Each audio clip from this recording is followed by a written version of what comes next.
Good day, everyone.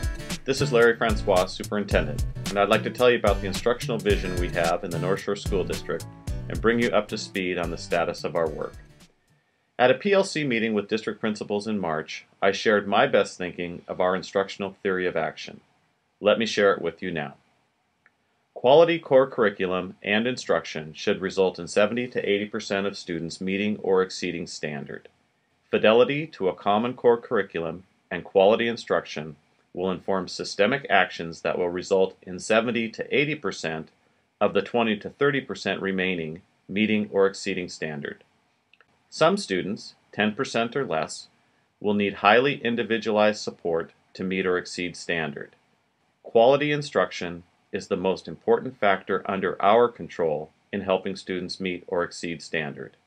The elements and characteristics of quality instruction should be understood, shared, and owned by all.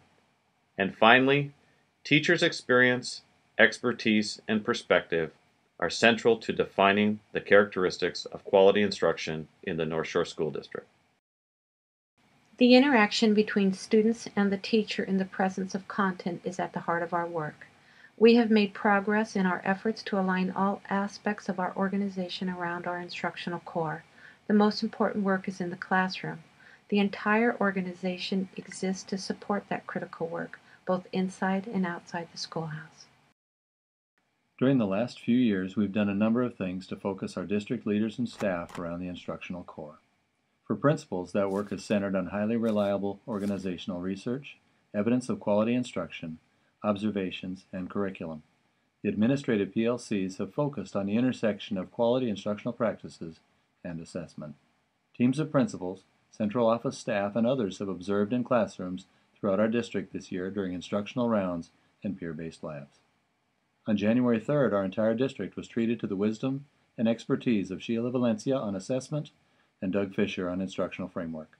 The enthusiasm of that day has carried forward into the work teachers and principals have been doing around PD, curriculum, and the support that all students need to be successful. Structures currently exist that allow the system to wrap around the teacher and student to support achievement. These include half-day school visits by the school board and superintendent, instructional rounds completed by building and district-level administrators, teacher participation in SDLTs, teacher leadership training, and professional learning communities. This allows us to engage in the work that is being done at each level of the organization and relate it to the entire educational experience surrounding the student.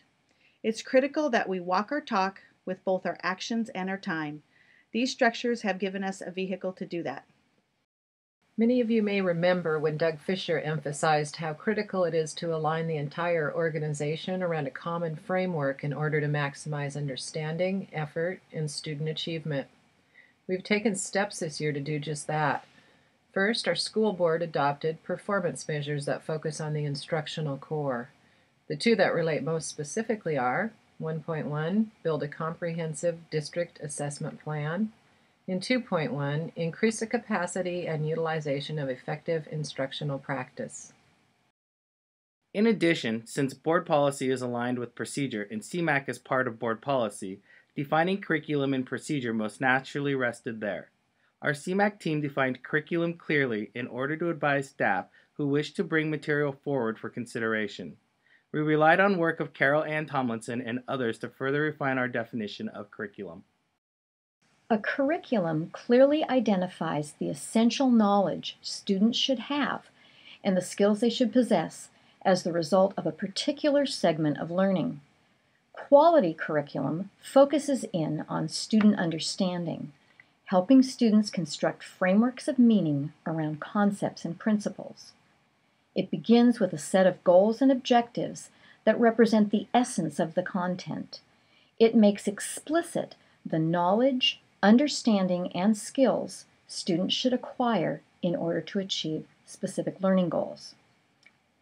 The four elements of a quality curriculum include standards and performance measures, materials, print and non-print, pedagogy, high-leverage instructional practices, and assessment to inform instruction and assess student performance.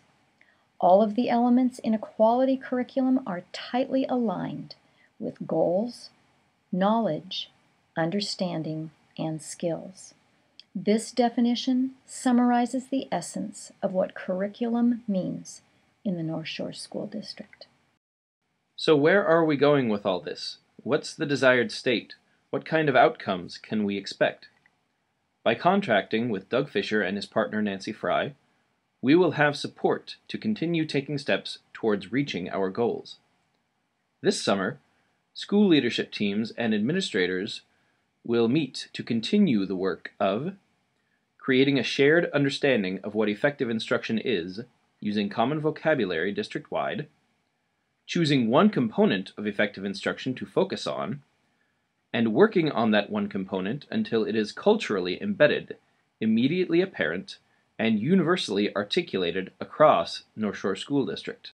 Then we'll choose the next most logical component to focus on and proceed until we have a commonly understood framework embedded in all we do. Everyone in North Shore is a part of this important work. It's exciting to think about collaborating as an organization as we refine our practices, come to common understandings, and move even more students to higher levels.